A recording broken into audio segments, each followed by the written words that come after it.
Hier, on nous a rappelé que la couleur verte et ainsi le monde, comme nous le percevons, il n'existe pas.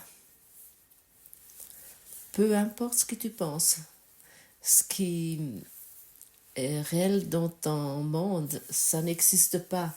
C'est une illusion, c'est une idée, c'est une pensée. Ce sont des images que nous avons faites. Et aujourd'hui, nous apprenons que chaque pensée a un effet, a des effets. Chaque pensée a des effets. Et pour cette raison, lors de cet apprentissage de ce cours, nous sommes régulièrement invités d'observer nos pensées. Celui qui observe ses pensées, il n'a plus besoin de les expérimenter. Et ça, c'est quelque chose de très intéressant. C'est vraiment intéressant d'observer les pensées. C'est comme, par exemple, si nous observons dans l'atmosphère terrestre où se trouvent des nuages, où il y a des tempêtes, il y a toutes les choses que nous expérions, ce que nous voyons. Nous voyons les tempêtes, les vents, la pluie, la neige. Dans l'atmosphère terrestre, tout peut avoir lieu. Et nous sommes dans la capacité d'observer les nuages. Tu peux te agacer sur la pluie ou tu observes simplement qu'il pleut. Tu peux t'énerver sur les nuages parce qu'ils ne laissent pas passer le soleil. Ou tu observes les nuages. Et c'est pareil avec les pensées. Avec un peu d'entraînement, un peu de pratique, tu es dans la capacité d'observer chaque pensée. Et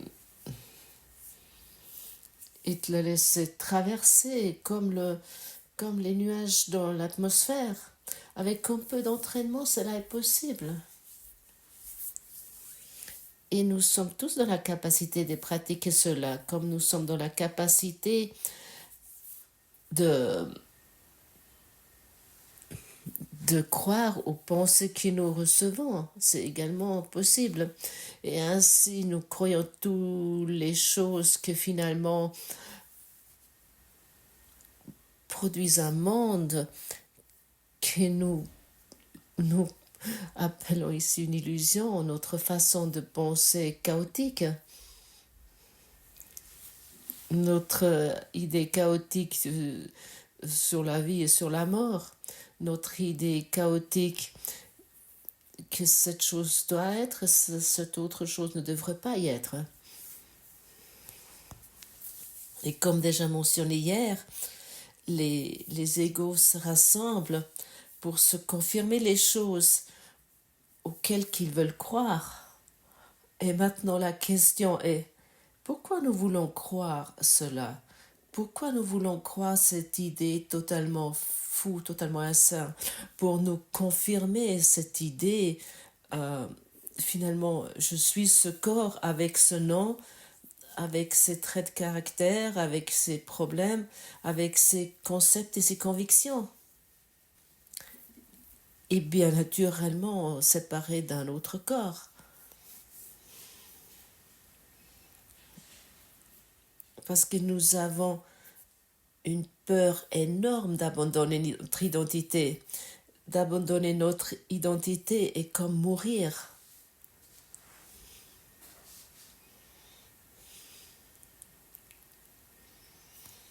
Et lorsque je parle ici que Jésus, il y a 2000 ans, il a eu une attirance énorme, il a eu un pouvoir de rayonnement énorme. Il ne s'agit pas que cela s'est passé à 2000 ans, mais que c'est encore pareil aujourd'hui, nous pouvons directement maintenant, il n'y a pas de temps, nous pouvons directement abandonner à l'attirance de Jésus, à son pouvoir de rayonnement. Nous n'avons plus peur de cela, n'ayez plus peur de cela, d'abandonner à cet amour, d'accepter cet amour. Tu vas expérimenter une telle joie profonde, tu vas expérimenter tellement de beauté, tu vas te trouver dans un bonheur qui n'est pas descriptible. Et ton identité, ou plutôt dit autrement, davantage, abandonner ton avatar que tu rêves, cet avatar que tu rêves, devrait entre-temps nous semble sensé, simplement parce que ça donne du sens, ça fait du sens. Et nous sommes ici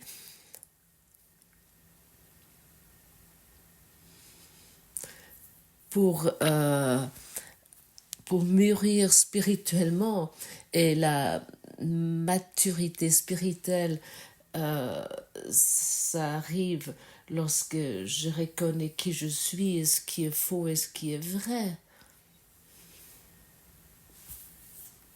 Qu'est-ce qui est faux? Qu'est-ce qui est faux dans tout ce scénario? Entre-temps, ça devrait être une évidence sur toi. Ça devrait être évident sur ton écran, ce qui est faux.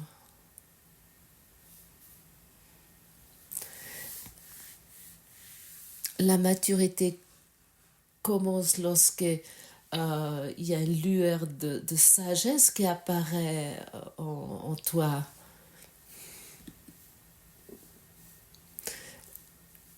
La maturité et la sagesse, la maturité spirituelle et la sagesse.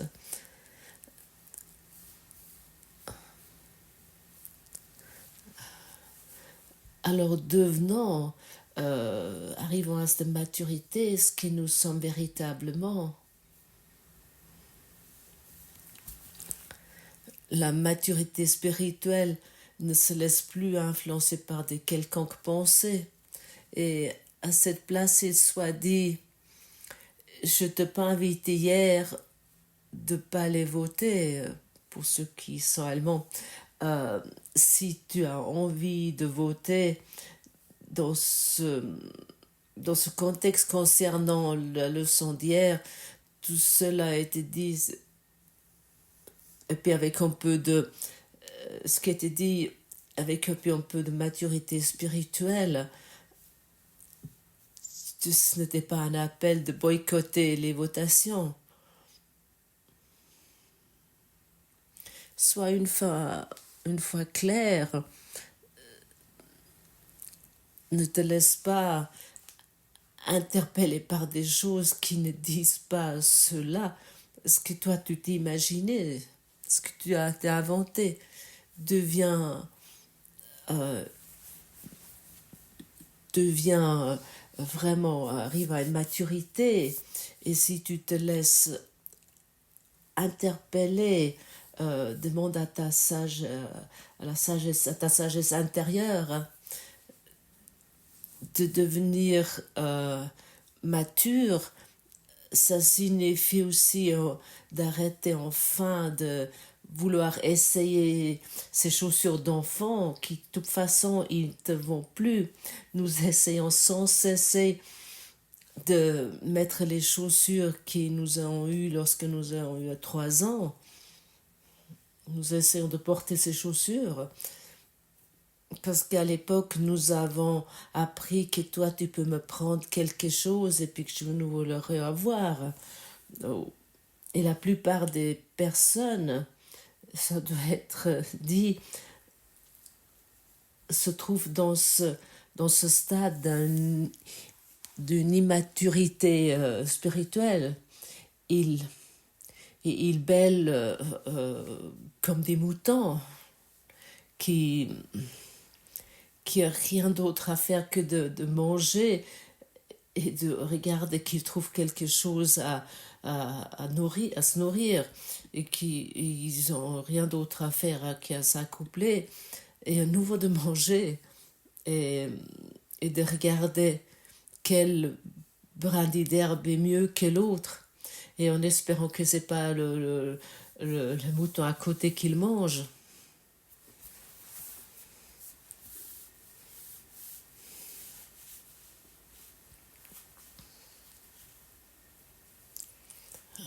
Et comme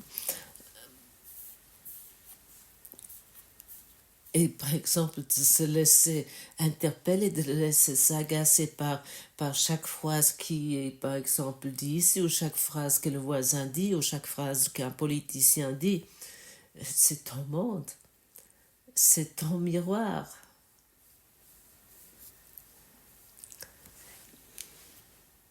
Ce que toi tu es, c'est une conscience intelligente et ouverte.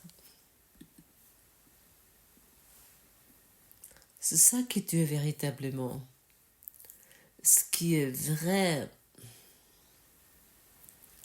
est la vie, et l'intelligence, l'amour, la présence absolue. Ça, c'est ta vérité. Qui est vraiment dirigée vers la verticalité. Ininfluençable par ce monde. Et ce qui est faux, c'est évident.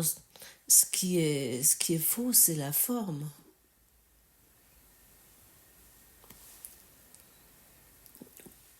Ou si tes pensées personnelles sont des formes. Ce qui tu entends personnellement, c'est de la forme. C'est une sorte de forme. Et la forme est la manifestation d'une histoire quelconque qui, peu importe, ça c'est la forme. Et ça, nous racontons tout au long de la journée, tout au long de la vie, nous racontons cela jusque nous avons 80 ou 90 ans. Mais nous racontons, par exemple, lorsque nous serons à la retraite, ensuite, et la forme, elle continue. Et c'est ça qui n'est pas la vie. Ça, c'est rêver. Ce n'est pas la vie, c'est vraiment que rêver. Tu es une intelligence vivante, une sagesse vivante, totalement claire et totalement évident. Tu es totalement vivant.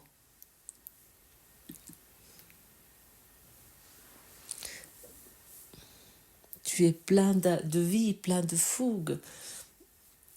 Une vie mature, ça signifie d'être en contact avec la vérité et plus être en contact avec ses propres histoires, avec ses propres personnalités et de rester en contact avec la vérité.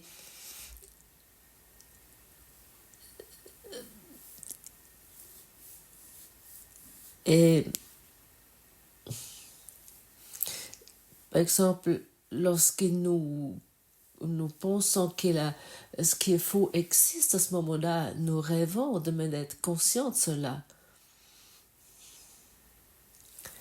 Nous rêvons d'une existence de faiblesse qui peut nous enlever quelque chose, qui peut nous prendre quelque chose. Laisse tomber ce qui est faux.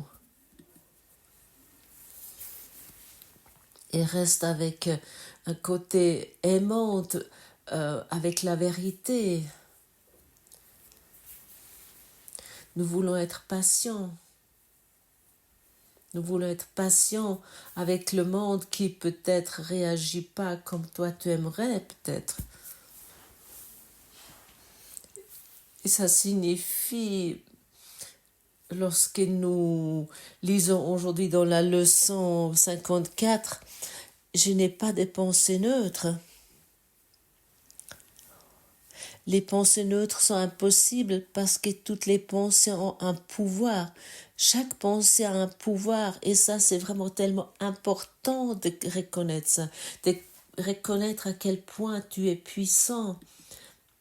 Tu es tellement puissant de te imaginer, de te rêver un monde séparé. Oui, tu peux faire cela avec toutes les choses qui se passent ou qui se passent pas. Et la question est finalement simplement, est-ce que nous voulons continuer à rêver? Est-ce que nous voulons continuer à rendre réelle l'idée dans laquelle que nous croyons quelque chose est faux, quelque chose devrait être autrement?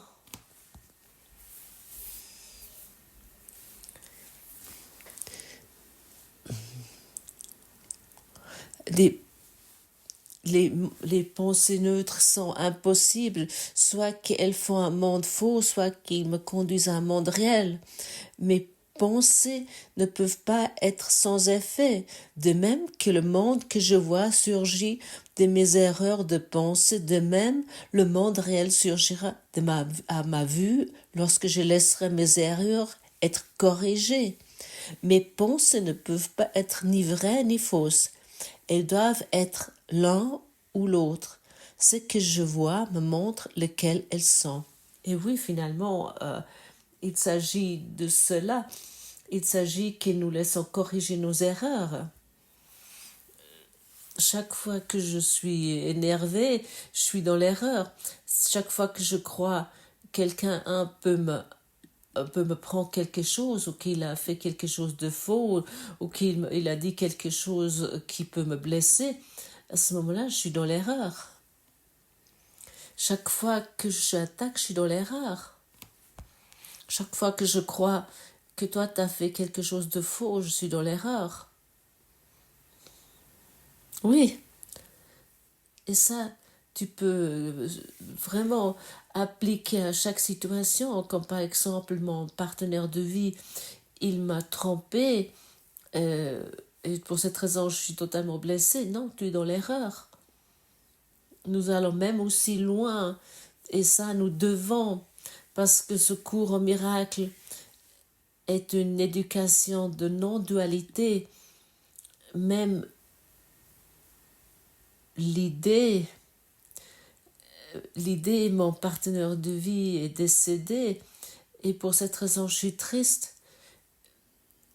Même cette idée, nous devons à un moment donné abandonner. Ce sont des histoires. Ton idée de ta maladie est une histoire également. Et autant que nous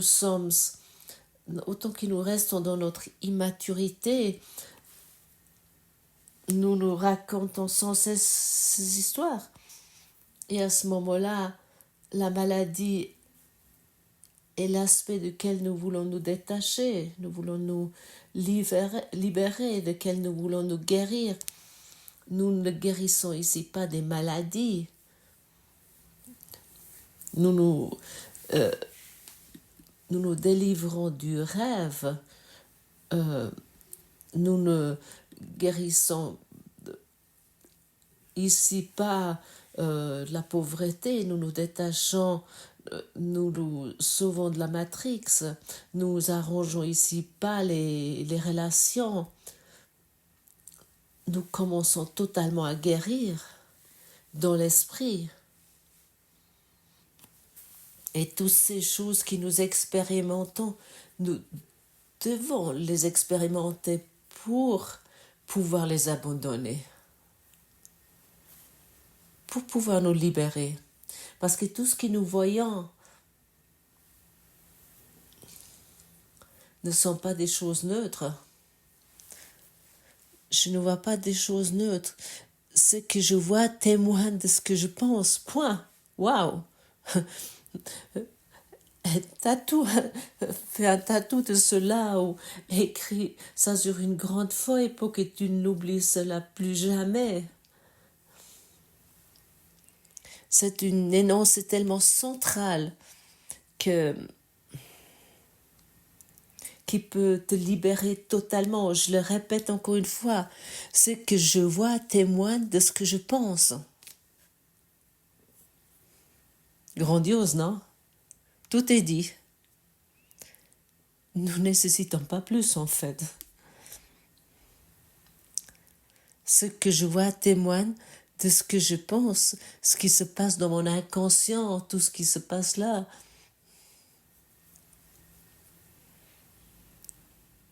Tout cette horreur, tout cet effroi, toute cette anxiété, toute cette haine, toute cette rage. Oui, aussi, bien sûr, les magnifiques couchers de soleil et puis le bon dîner, et ça inclut, est également inclus, mais ça témoigne ce que je pense.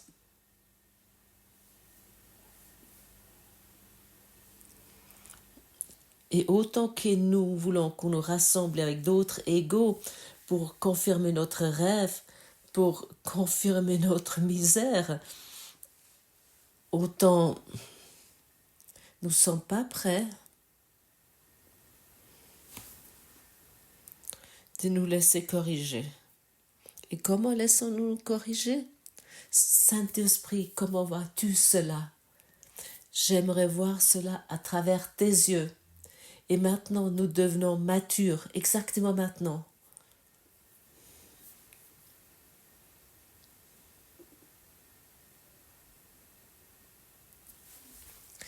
Si je ne pensais pas, je n'existerais pas, parce que la vie est pensée, que je regarde le monde, que je vois comme la représentation de mon propre état d'esprit. Je sais que mon état d'esprit peut changer. Je sais donc aussi que le monde que je vois peut changer également. Le monde te suivra comme déjà, comme toujours.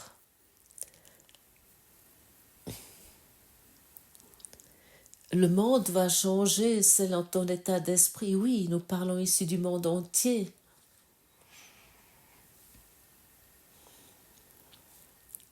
Parce que le monde entier, comme tel que tu le perçois maintenant, ça montre uniquement ton état d'esprit.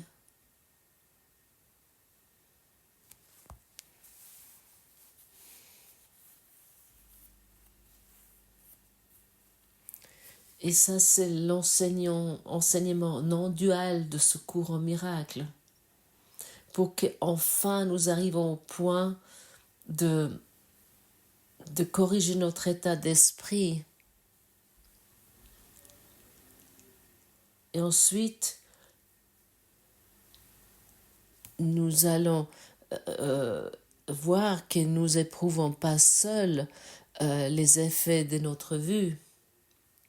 Parce que nous n'avons pas des pensées privées. Et nous ne pouvons pas voir un monde privé. Même la folle idée de séparation a dû être partagée pour qu'elle puisse former la base du monde que je vois. Et ça signifie que les égos se rassemblent.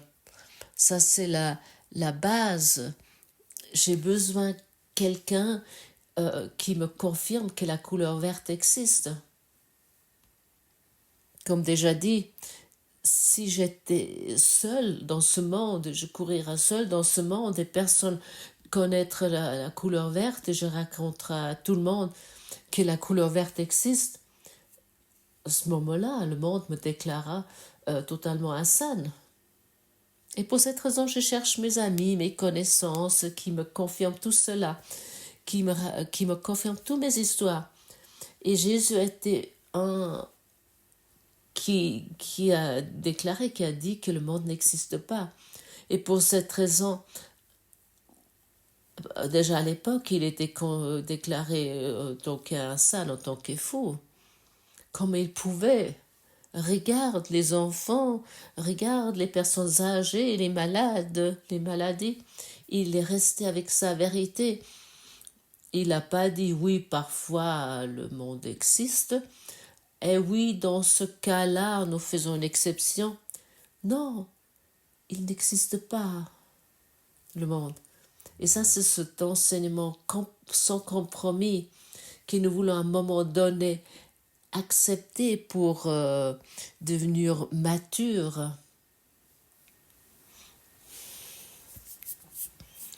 Mais autant que nous sommes encore en résistance, en opposition avec cela, et que nous croyons nous pouvons encore faire des exceptions, à ce moment-là, il n'y a rien qui se passe. Imagine-toi, tu traverses un rêve, et à ce moment-là, tu vas trouver le rêveur.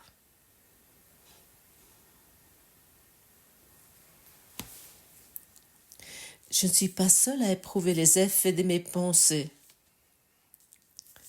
Je partage les effets de mes pensées avec le monde entier. Je ne suis seule en rien. Tout ce que je pense, dis ou fais, enseigne à tout l'univers. Allô? Est-ce que tu as écouté ici? Enseigne à tout l'univers. Tout, sans exception. Tu es à tel point puissant. Et c'est tellement important. Je le répète encore une fois. Tu es tellement puissant de te rêver un monde étranger dans lequel tu crois que tu es dans l'exil et que tu dois survivre d'une façon quelconque. Tout ce que tu penses, dis ou fais enseigne à tout l'univers. Tu es un fils de Dieu, ne peut ni penser, ni parler, ni agir en vain. Tu es encore le fils de Dieu. Il ne peut être seul en quoi que ce soit. Il est donc en ton pouvoir de changer chaque esprit avec le tien, car le pouvoir de Dieu t'appartient. Car le pouvoir de Dieu t'appartient. Et toi, tu l'utilises.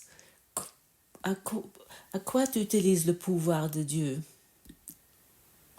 Comment tu l'utilises? Pour produire ces petites choses, ces choses misérables?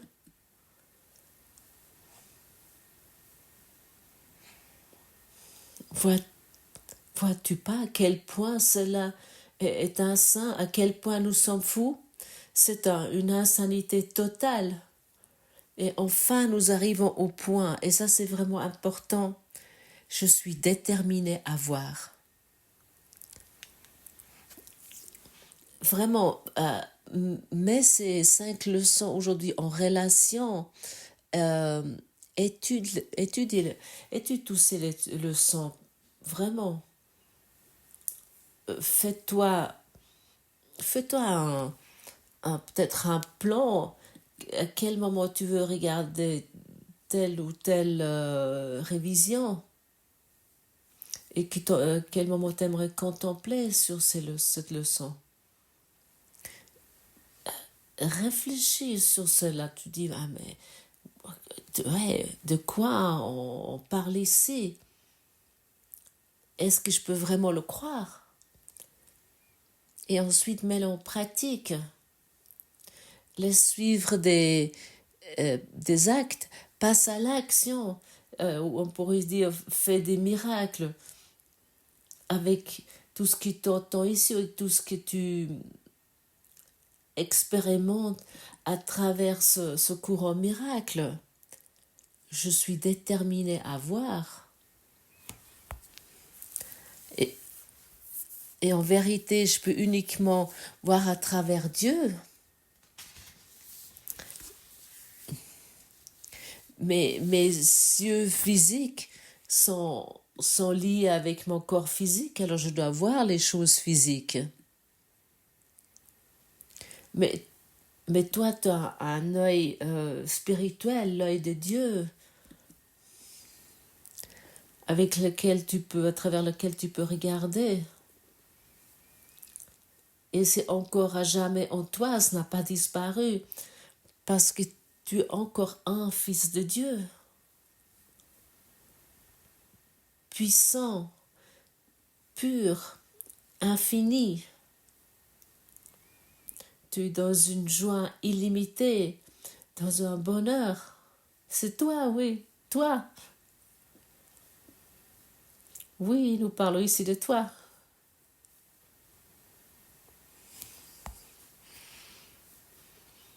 Nous parlons ici de ta beauté, de ta perfection, de ton authenticité, de ton état pur, on parle ici, oui.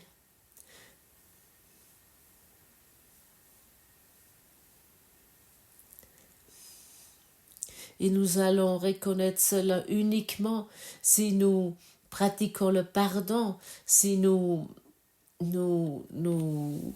pratiquons l'expiation.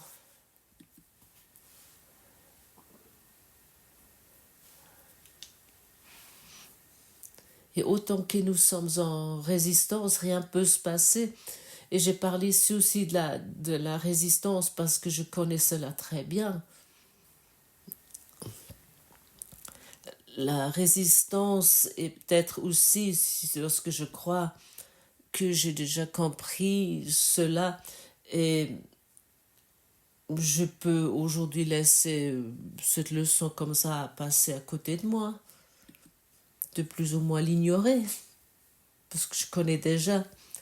Nous sommes invités de regarder chaque révision pendant cette journée, de nous intérioriser, de contempler et de sentir ce qui est dit ici. Pas que d'apprendre cela par cœur, d'apprendre une théorie. Jésus, il n'a pas besoin des gens qui apprennent des choses par cœur. Jésus n'a pas besoin de quelqu'un qui poursuit des paragraphes qui sont écrits ici. Jésus, il a besoin d'être vivants, qui sont prêts de devenir matures, qui sont courageux de dire la vérité, qui sont courageux, je vais arriver, de défendre la vérité, de réciter des paragraphes ou des consommateurs de paragraphes, il y a déjà suffisamment. Sois vivant, sois ouvert ton cœur, va dans ce monde, montre ta vivacité, montre ta fougue, fais sauter les chaînes, fais sauter ta armure, fais sauter, arrache ton masque que tu t'es mis, montre-toi en tant qu'être vivant. Peut-être quelques-uns vont te regarder d'une façon étonnante parce que tu es devenu vivant, parce que tu es vivant devant l'amour de Dieu, vivant parce que la vérité est dite. Et la vérité est montrée au monde.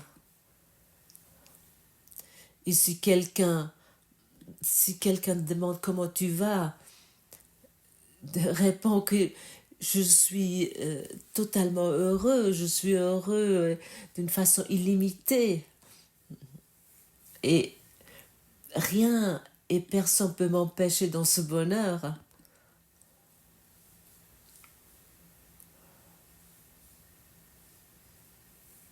Peut-être tu vas recevoir des regards étonnants, mais ce que tu as dit, ça, tu encernes l'univers entier et tout l'univers va te suivre dans cet énoncé.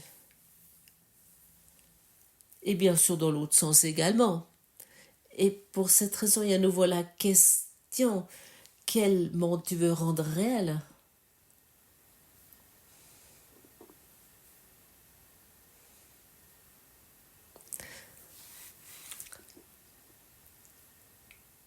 Merci dans un bonheur et un amour profond. Merci beaucoup. Mes chers amis francophones, merci d'avoir écouté ces paroles aujourd'hui. Je trouve vraiment, je suis infiniment reconnaissant de pouvoir traduire cela et de partager cela avec vous et surtout pratiquons ensemble. Ceux qui ont envie de lire le texte qui est en dessous du podcast, et je vous rappelle, le 27 février, je propose une réunion Zoom. À demain.